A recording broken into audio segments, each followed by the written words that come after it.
Hello and welcome to another episode of the Move Forward Anyway podcast, featuring dream accelerating inspiration. As always, you can learn more about my Dream Accelerator coaching process at jeffmeyer.org.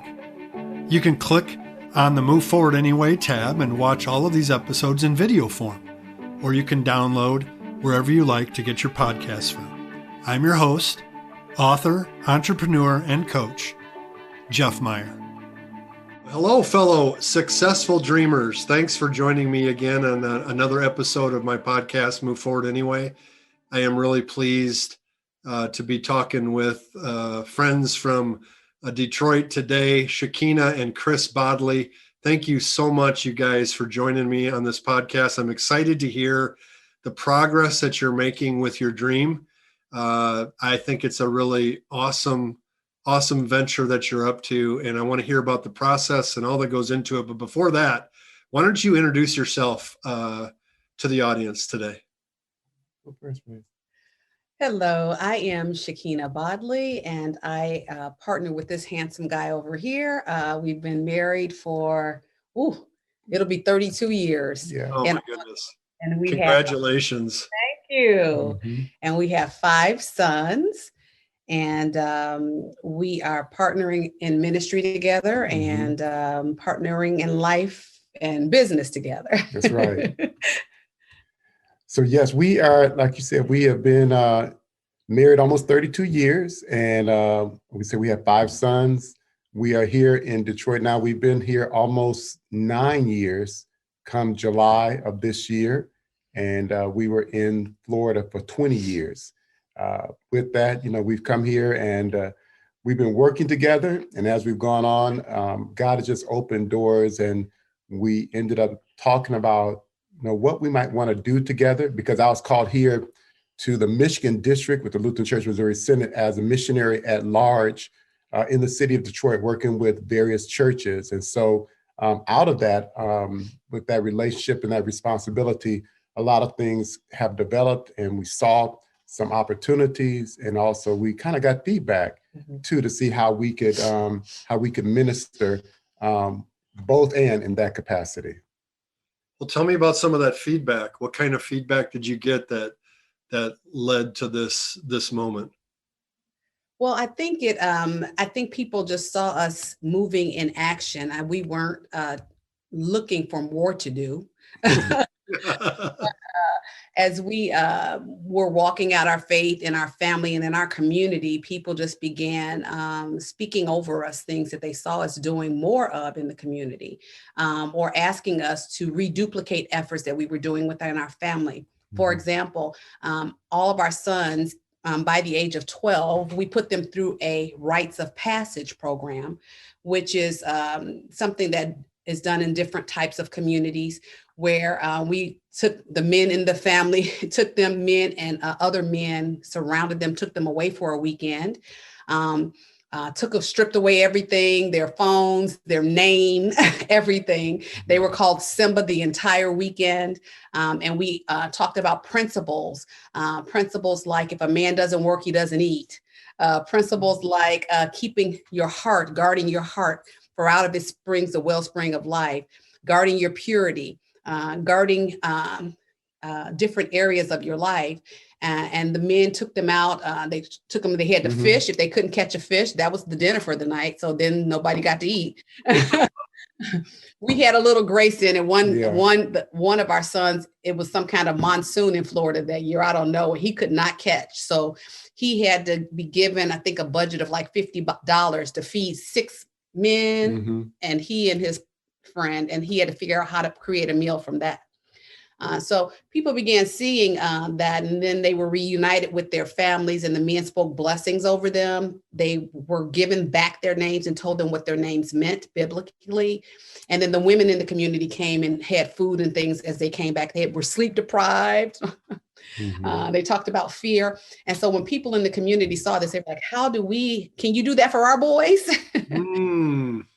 And so these are things that people just kind of started mentioning to us about how to raise godly sons. Not that we did it perfectly, but we're still in the fight. Yeah, you may not have done it perfectly, but you did it intentionally, and you did it with focus. And as a result of that, people took notice and were wanting more of that. And that was happening already in Orlando or in Florida. That is correct.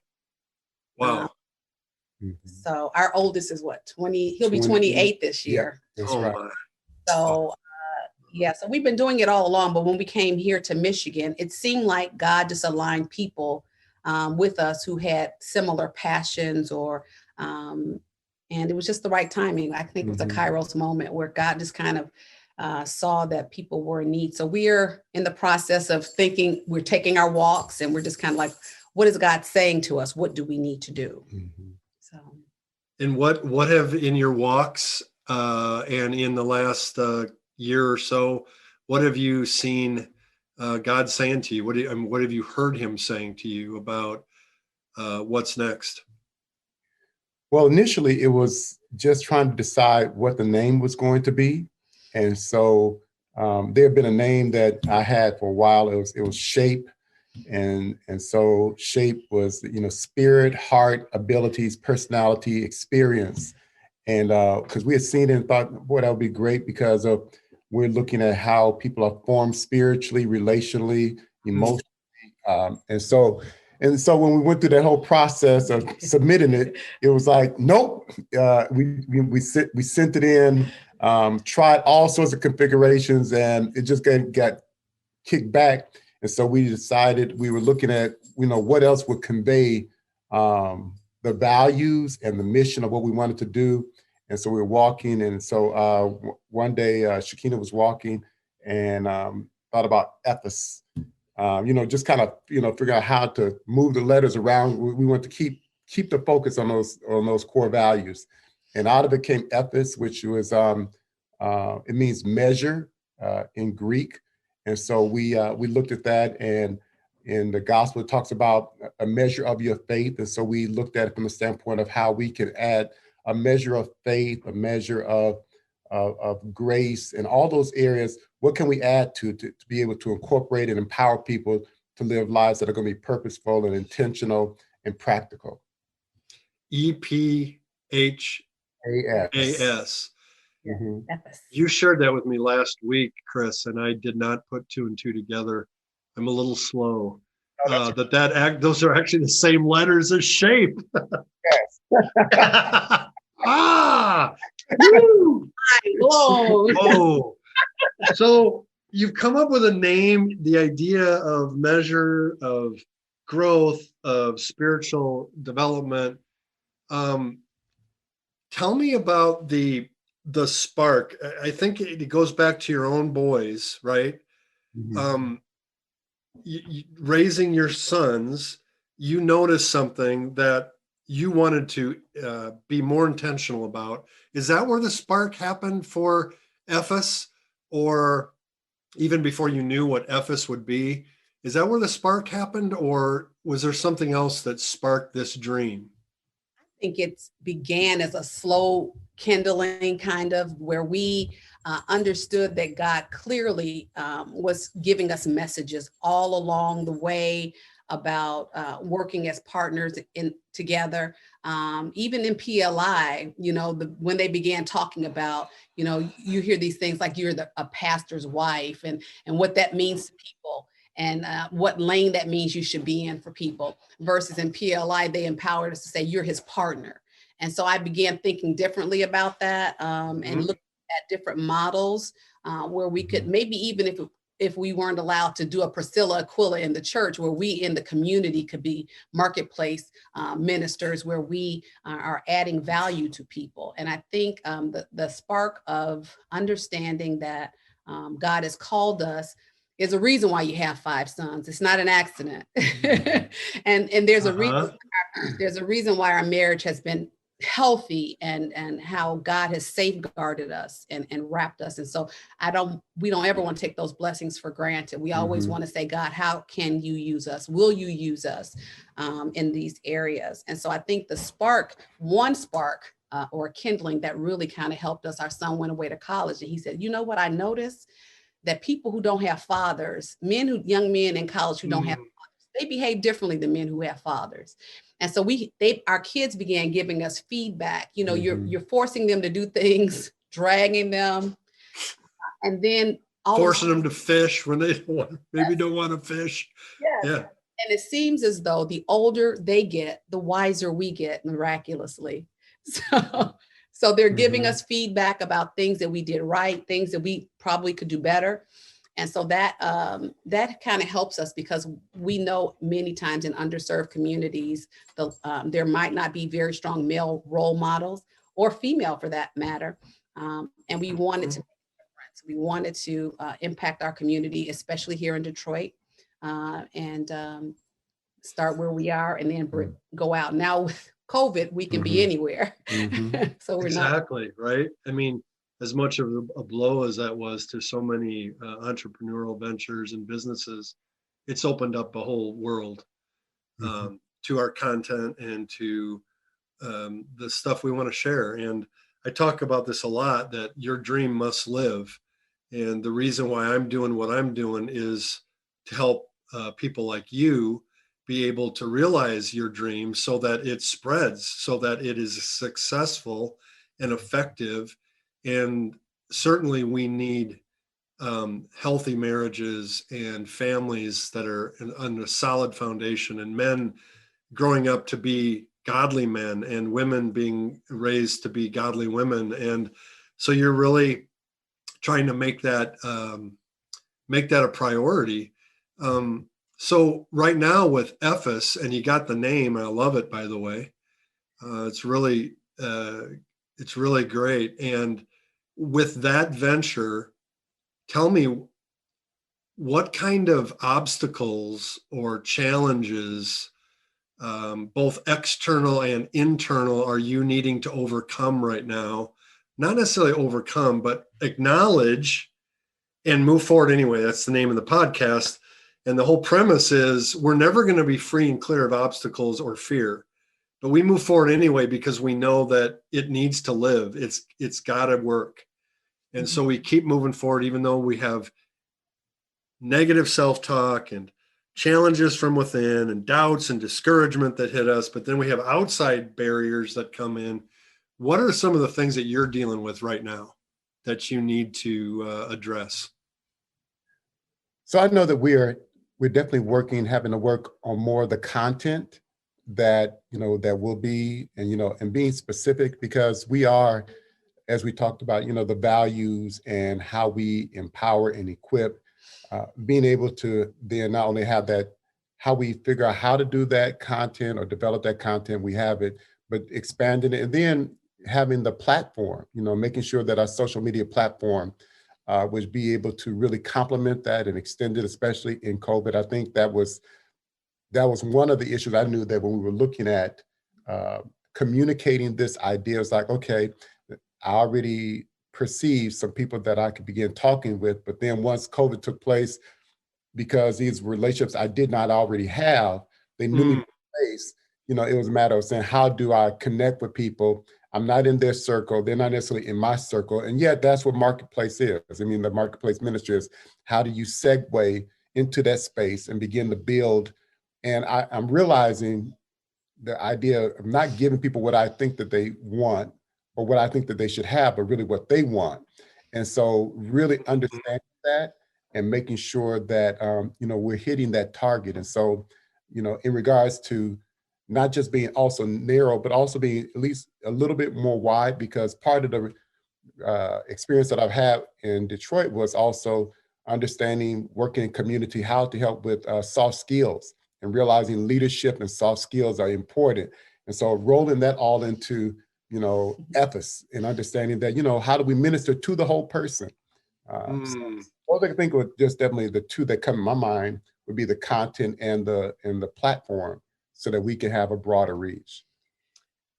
Yeah, I think too, one of the things initially is getting over, you mentioned it, you alluded to it, this idea of limiting beliefs, thinking that you have to be an expert in all things in order to be helpful to people, versus understanding God has given you the measure of faith, the EFIS, yes, in order to bless other people. So I think initially it was just like you start out like many people in the Bible when they were first called. Mhm. Who are we to do this? Do we have what we need in order to be successful, versus who are we not to do it if God has called us and placed it in us? So I think extinguishing some of those limiting beliefs, understanding that it takes, it's a journey, it's not a sprint, that we're just going to have to keep making connections, whether they be virtual, whether they be face-to-face, whether they're on the phone. However, we need to make connections, and also understanding that we didn't have to do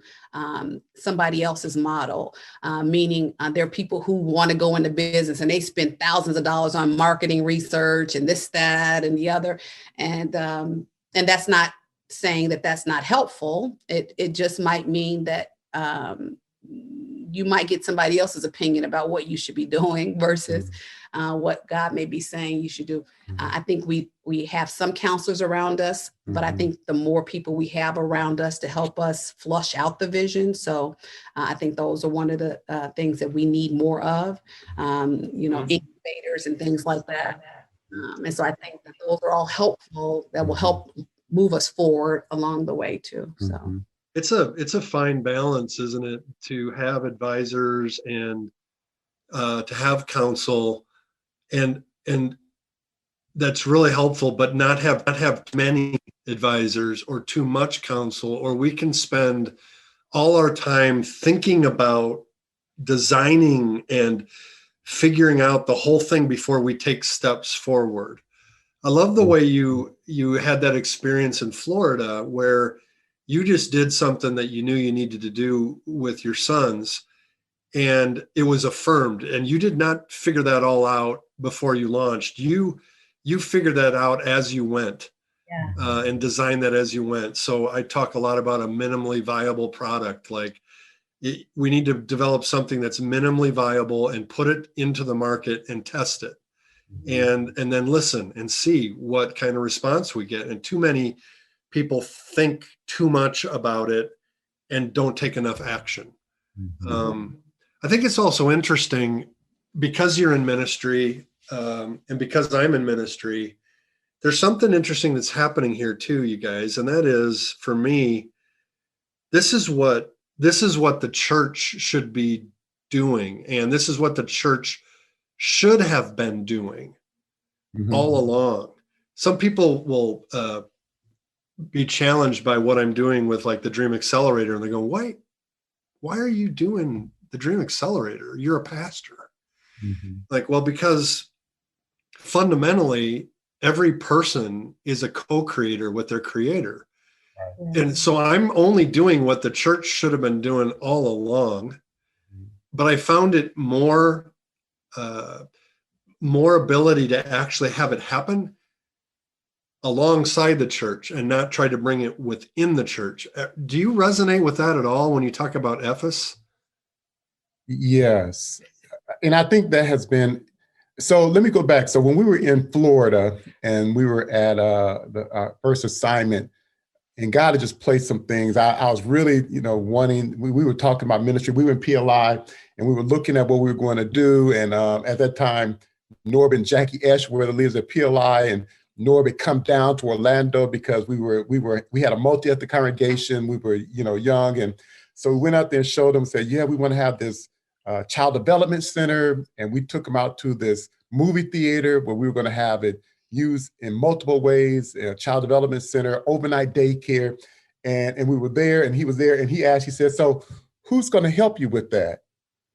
Well, we have leadership that's here. He said, okay, so what, who's going to do what? And I really did have an answer. I mean, we knew that there was a need, and yet then as we went on through a year or two, we realized that there were younger people that were with us that were excited about it. They were busy like us, but realized it was a challenge. And I realized one day a young man came into the office, one of our, proverbial sons, not our biological son. And he came in, I started sharing with him the vision. And he said to me, Pastor, do you think that's a vision that God gave you and not the church? At that moment, I said, Wow. And then what happened was that came 2 other times from 2 different people in 2 different other scenarios. And I was like, okay, so the things that I'm looking at and wanting, although I know they're important, the church wasn't really ready for that because the church had their own definition as to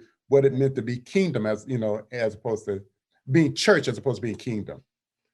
Yeah. And I think too, I think a lot of times as church people, quote unquote, church Mhm. people and pastors and wives and partners, I think a lot of times we think it's selfish. Sometimes we have to get out of the, we think, oh, I shouldn't be doing this. I gave my life to Christ. And so in order to, we have an old framework as well. So we think it has to be in the church. When very often, when you look at Jesus's model, he was rarely Mhm. in the church doing ministry, so to speak. And so it's important for us, to think about the idea that maybe God is calling you, like Bodley said, this idea that maybe the vision that God is birthing in you is for you to do outside of the church, but taking the kingdom with you as you go. And being okay with the kingdom having on blue jeans and sleeves rolled up outside versus a Mhm. three-piece suit on inside a sanctuary Mhm. that's air controlled. And so that I think that's even more now God is showing us that the worship, if we're abiding in him, is not connected to a building directly. Mhm. Our worship Mhm. wherever we are. And so that can be taking your business to secular spaces, Mhm. and That's right. with that, taking the Jesus you Right. love with you. Mhm. Mhm. That's right. I love that. I think there's a tension. I think it's going to get less and less. Your sons' children will probably experience it more than we ever will get to. I think we're kind of like catalysts right now. And that is the comfort level with mission and ministry happening outside the walls of the institutional church. However, as called pastors and partners in ministry within these institutions, there's this ongoing tension between you're called here to take care of us, and Yeah. you're doing all this stuff outside of here. What's going on? What about us? Wow. And also something I've really wrestled with, I think, with my sabbatical when I took 6 months. And I was like, I'm leaving the local church for 6 months. I struggled with my identity. I was like, I wasn't sure I was coming back. Mhm. And who am I if I'm not Pastor Jeff? Right. And somehow I think this is unique in the church space, but maybe not. Maybe this has happened in the world too. Like we almost lose our own identity, our own vision in the process of leading a congregation. Like our vision gets swallowed up by taking care of what everybody else wants of us. And I think it's really important for anyone who's listening to this. You might have a dream that has been in your soul, burning in your heart for a long time that you've just kept pushing down because you feel like it's either selfish to pursue it or whatever you're doing now isn't going to allow you to do it. It's, whether it's a day job or some other expectation of family or whatever. Um, how do you remain true to yourself and your own calling in life? I don't even know what I'm asking here. I guess I'm just kind of preaching. Preach on, How preach. would you encourage the listener right now to be true to themselves in the process of following their dream and following their heart? Well, I think that it's always important to realize that everyone has a calling, and that oftentimes we have made that word so unique only to the church, as opposed to understanding that we have a calling, a vocation, whatever, however, Mhm. that's even an issue. We have to expand our vocabulary so that Right. it's more inclusive and more specific and more intentional. But understanding that and understanding how God works in us, because there's some things in us that, Psalms 139 says that we're fearfully and wonderfully made. And I think that when we recognize that we're fearfully and wonderfully made, then that allows us not to be put into a cookie cutter, but to allow that, God can allow for the walls to be moved. And I just love Joel too, where he says in the last days, I will pour out my spirit on all flesh. My sons and my daughters shall prophesy. My old men will dream dreams and my young men will see visions. And I think that you don't just see visions only in the church. You can see vision. You see things, you see a preferred future. You see what could be. And I think that all of us can see things that what could be, and it just burns inside of us.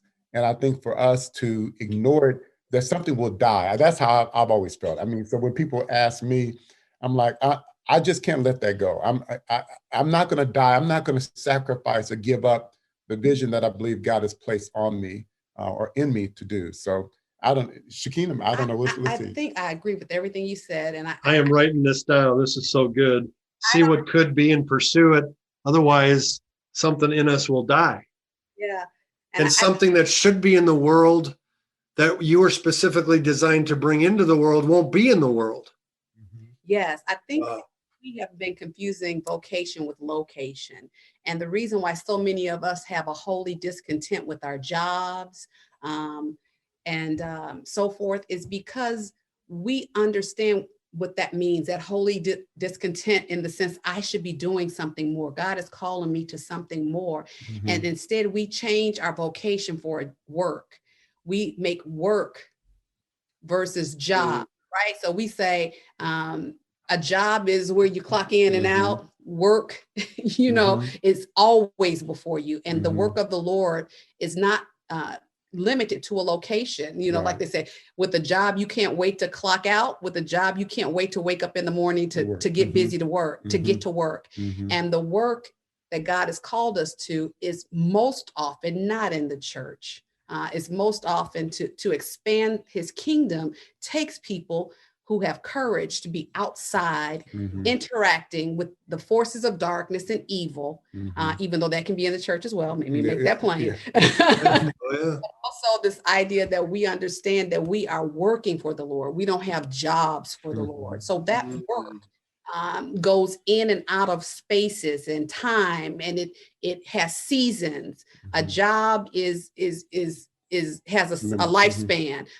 Work has longevity, and it's what you do from the time you are conceived to the time they put you back in the ground. And so I think that we need to kind of always talk about it being the Lord's work that he's doing in us, through us, in spite of us.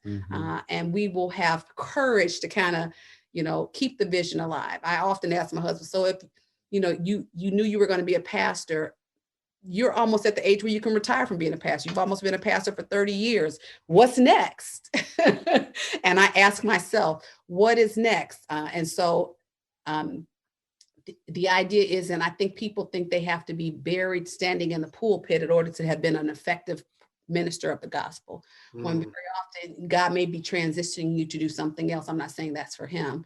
I'm saying that for all of us, there comes a time when we have to analyze and say, God, where do you have me? But if I'm not doing this by automaticity, right? If I'm just doing this because it's easy and I know what I can do and not have to think about it, then that may be something that you want to stop and think about. It shouldn't be that easy. You should be problem solving. You should be, it should be work. And when she asked me that, I mean, it disturbed me. It disturbed me deeply. Yes. Because I looked at her in her realm, and from my perspective, I saw it. I said, she has multiple ways to be able to work in community. And it wasn't about the location. It wasn't about the title. It was about the idea that she also had, from my perspective, a skill set. And for me, it's just, now, this is me. This is not me talking about other pastors. It's just me. I said, from my perspective, as a pastor, what do I have to present to the society, to community? What is really marketable that I have that's going to bring about change? And people are going to say, we need you. And that troubled me. And I started thinking, I said, I really, really need to think about this. And so so from the standpoint of, I realized that leadership is very important, and so leadership is with so many facets to it, and being able to figure out, so where could I make sure that I incorporate my faith and leadership and affect change? Yeah. And so that has been that ongoing dialogue that I have in my mind. And as I go forward, as I'm seeking to prepare myself, I'm then working to say, what tools am I adding to the toolbox so that even after I retire, I still have something valuable to offer to small circles, medium circles, larger circles of people. Where our gifts and passions intersect with the world's deepest needs, there is a golden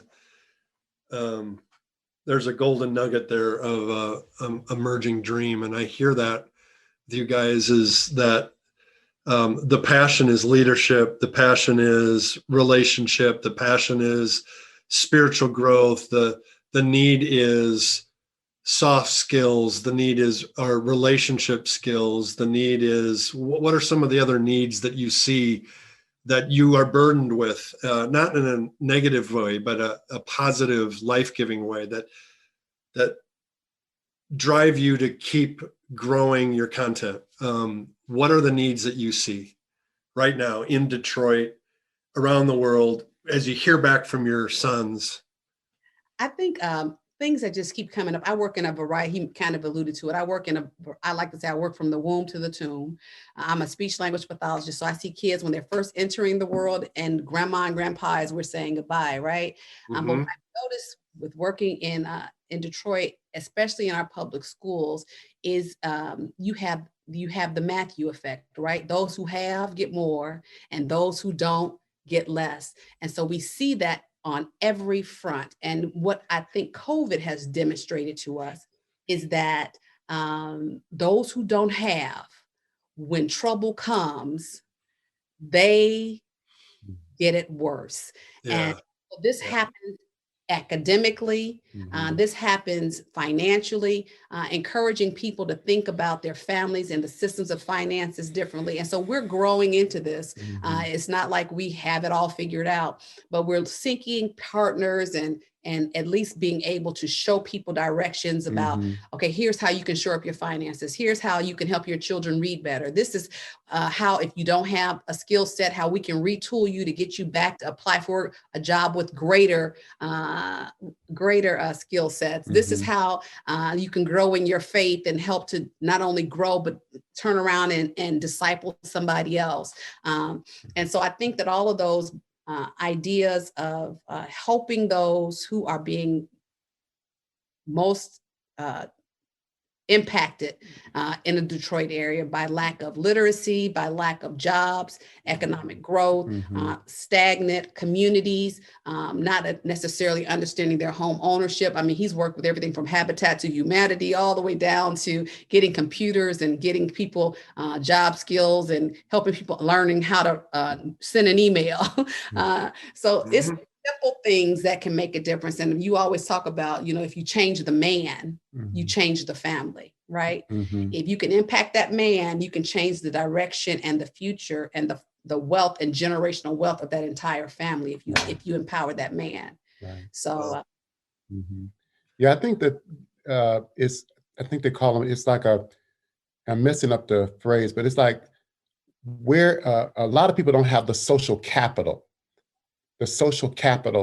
in regards to, when they want to move and how they want to move. And so people, they want to have something, they want to do something, but because sometimes of their environment, that social capital is limited.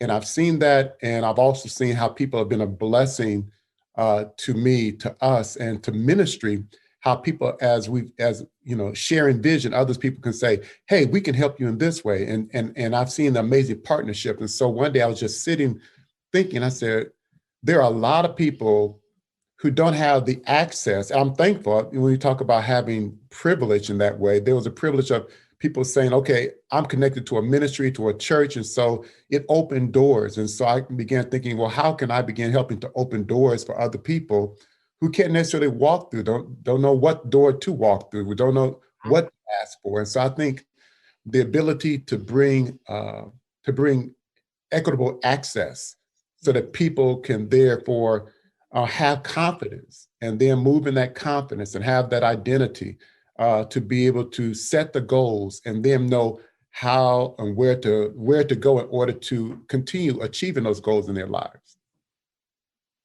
Tell me about some of those partnerships. Do you have some conversations without, maybe breaking any confidences or anything, but do you have some kind of partnerships that have emerged in your conversations? So yes, some have been just unbelievable in regards to they have just come from nowhere. So because initially from the church, because of what we've been doing through ministry, like DTE is one of the top utility companies in the city of Detroit. And someone had told them what we were doing in regards to soft skill training. In fact, there was a gentleman who worked for DTE. He's like the manager, worked on the east side, and he was wanting to consider, what can I do in the community? So he just happened to look up A to E because he's Lutheran and looked at the district website, saw, what A to E was, what I was doing, and came and asked, hey, could I talk to you? And so through the conversation, we began to realize, he said, how can I help to employ people? I would like to employ people. And is there a way that you all could also be a conduit to connect people to DTE? And it was amazing because they would even help them go through the process of getting certified in areas, being aware when they were going to post the employment opportunities, and they were coming along with us to help get people ready. And so that one happened in COVID, and wow. It was amazing. And so, it's limited because we still have limited connections with people out in the community, but there were like 35, 40 people who showed up virtually in order to go through the training that DTE provided. And I think approximately 5 people were hired because they were limited positions. Wow. They hired people from the east side of Detroit. So that's just one of those partnerships that's just amazing and looking forward to expanding on once we're coming out of COVID. Yeah, what's really affirming in all that is you hear people asking the same questions. Mm-hmm. And there's been no logical reason why you would connect with an energy company in Detroit. But there's a movement happening, and the movement is about bringing things into our world that will actually help people and will build communities and strengthen families. And when you stumble across people who are asking the same questions, it's a really powerful moment, isn't it? Yes. And God is definitely attempting to, and I say attempting, God wants to do great things, and he needs willing vessels. And so as we say yes, he can use us. Mm-hmm. Now, if we say no, he'll use somebody else. Mm-hmm. His work will get done, but I want to be a part of whatever he's doing. Mm-hmm. And that's... I want to be a part of it. I want to have the fun of it. Like they said in Hamilton, I want to be in the room where it happens. I love that. So if you're sitting here listening to this conversation on this podcast, just underscore what Shekinah just said. Like, there is something in your dream that you're thinking about where there's an adventure and an excitement and a blessing for you as you engage that, to be in the room where good stuff happens. And if you don't do it, then who, right? Someone else might, but then what will you miss out on? That's, I think the risk of not pursuing our dreams is much greater than the risk in pursuing them. Amen. So I just think that's great. What else do you want to celebrate about what's happening for you guys, and as you dream about Ephes and it starts to take shape? No pun intended.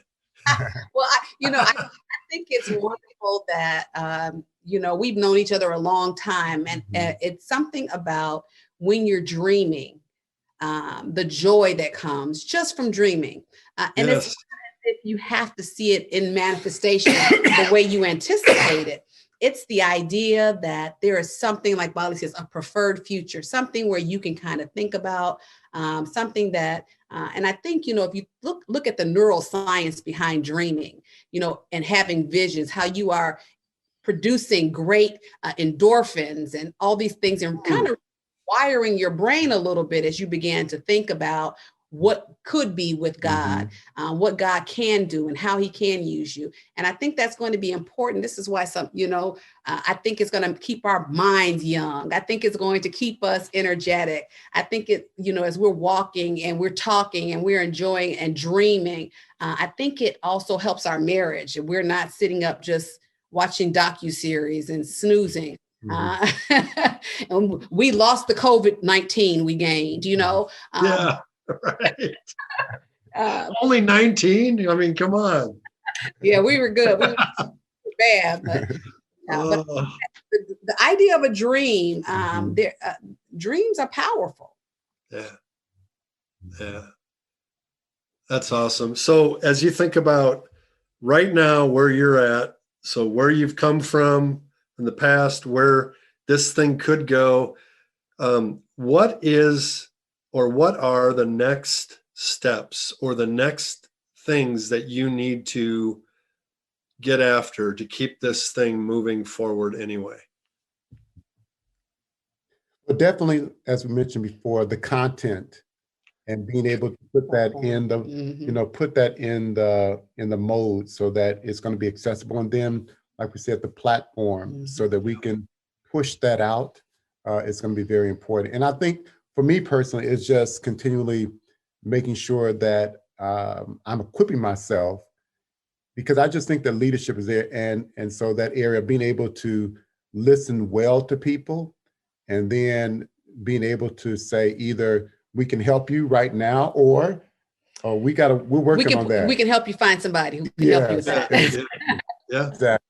But definitely understanding and knowing, what seems to be immediately the low-hanging fruit for us that we can continue to provide. And hopefully we have people that are satisfied and will tell others about it. Yeah, that's really good. There are people here listening. They've had their own dreams. Maybe it's been dormant for a while. This conversation has no doubt sparked some imagination in the hearts of the people who are listening and paying attention. I want to give you the last word. What do you want to say to them? What do you want to say to encourage them? I will say, listen, do not dismiss the day of small beginnings, and that regardless of where you are, that God is there, and that even Joseph thought his dream was at an end when he was in prison, and yet God, the key phrase was, and the Lord was with him. For me, that has always been encouraging, that even if I was in the proverbial pit, that it was important that God said that I'm with you, and that God can still bring things alive even when you're not at the finish line, but you're in process. So I think people should celebrate, even if you're not fully there, to recognize that God is doing a great work in the process, and that we once heard, it's always the middle, that's the tension. And so understanding that if we're in the middle, that's good. And if we're still yearning and hungering and having that desire, God is going to use that desire, and God is going to use the process to really to frame us, to fashion us, and then to finish what he started in our life. Awesome. What would you like to say, Shekinah? Well, he said it pretty well. He said it pretty good, didn't he? I was going to just say amen. Amen. But I want to also encourage you that if you are limiting yourself, don't let the dream killer in your life be you. I think it goes back to understanding how much God loves you and how perfect his love is for you, and how he's created you for such a time as this, that you're alive right now for a reason, for a purpose. Do not doubt what God has started in you. Allow him to finish. It doesn't say you have to finish. He said, he who began the good work in you will bring it to completion. So don't block your blessings by being a hater on yourself. Oh man, that is so good. I think the biggest obstacles are our own. It's our own heads, our own hearts. Yeah. The enemy. Mm-hmm. Yeah. You guys, what a delight to talk to you again. I wish we were closer geographically, so we could hang out more. I wish COVID was gone too. So, but God is with us. Yes, It's going to be good. How can people get a hold of you if they want to know more about Ephes or about raising 5 sons or anything else for that matter? How can they reach you?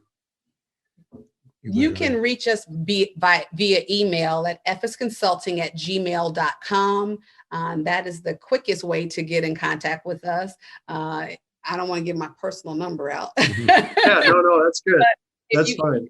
Us, we will email you back. Mm-hmm. ephesconsulting@gmail.com. ephesconsulting@gmail.com. And it's EPHAS Consulting, just to be clear for everybody, because we don't have it printed out here.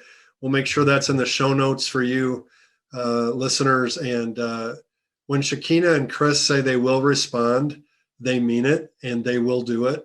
So if you have any questions, if you have any ideas or partnerships that you're like, oh my gosh, we're talking about the same thing, please reach out to these two.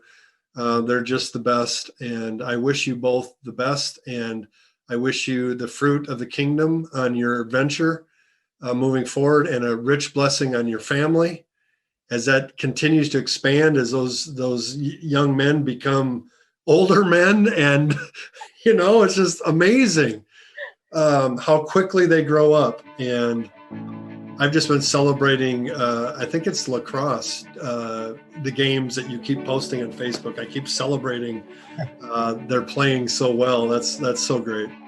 So thank you guys so much for being on with me, and God richly bless you.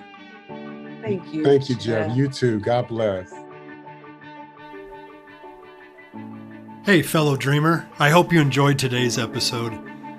Head over to my website, jeffmeyer.org, for all the show notes and links. And remember, fear will come, fear will stay. Move forward anyway.